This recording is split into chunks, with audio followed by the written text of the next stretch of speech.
You ever sit in a language class and just think, when am I ever going to use this?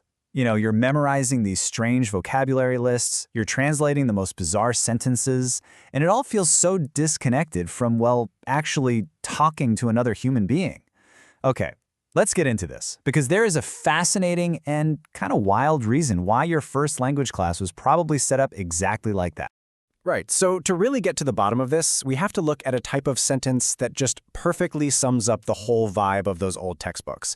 A sentence that is, grammatically correct, but just conversationally impossible. My sons have bought the mirrors of the Duke. Just let that one sink in for a second. This is a real example from a language textbook. I mean, sure, it's grammatically flawless, but it's also completely and utterly useless for any real conversation you could possibly imagine having. Which, of course, brings us to the big question. Why? Why would anyone think this is a good way to learn how to speak French or German or, well, any language? Where did this strange approach even come from?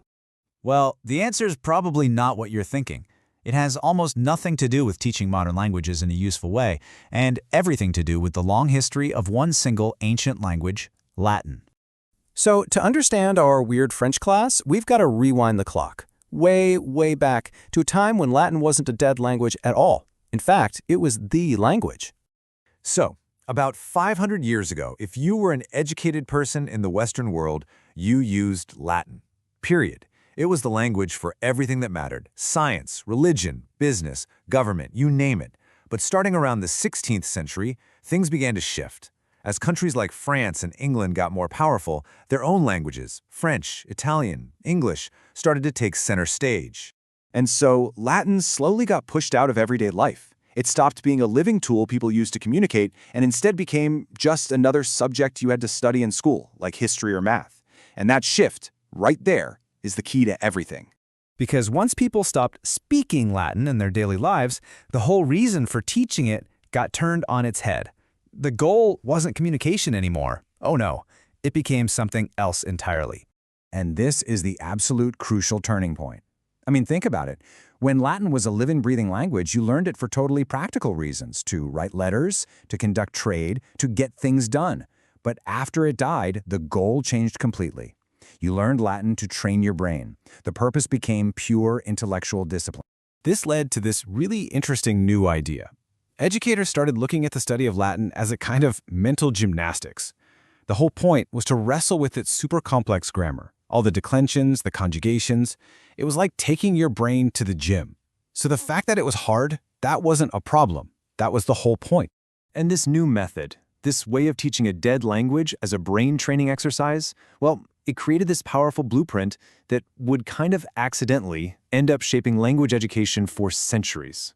So what did this look like in the classroom? Well, it was a pretty straightforward formula. You'd start with a heavy, rigorous dose of grammar.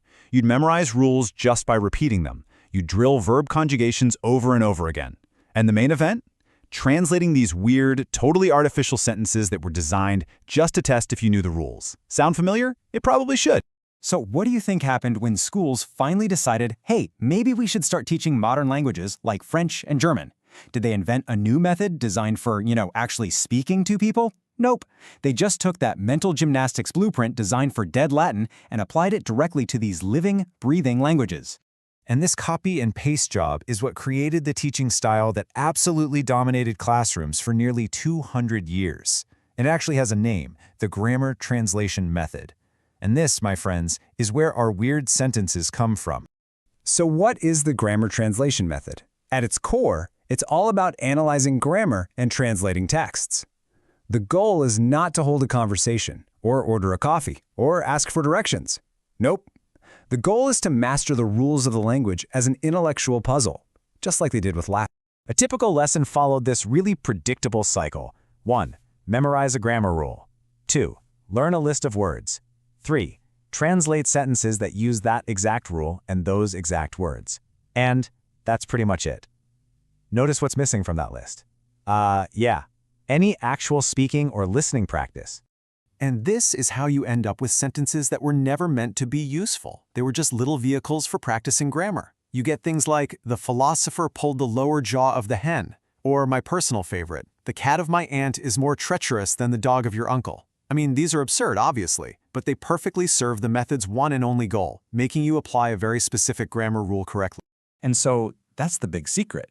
Your first French class felt so weird because it was basically haunted by the ghost of Latin. The entire system was designed for a dead language, where the real goal was mental exercise, not real-world communication. So this whole history is a really powerful reminder of how easily our educational traditions can get disconnected from their actual practical purpose. It really makes you wonder, doesn't it? What other mental gymnastics are still hanging around in our classrooms today? What are we teaching just out of habit instead of for the real needs of the people trying to learn? Definitely something to think about.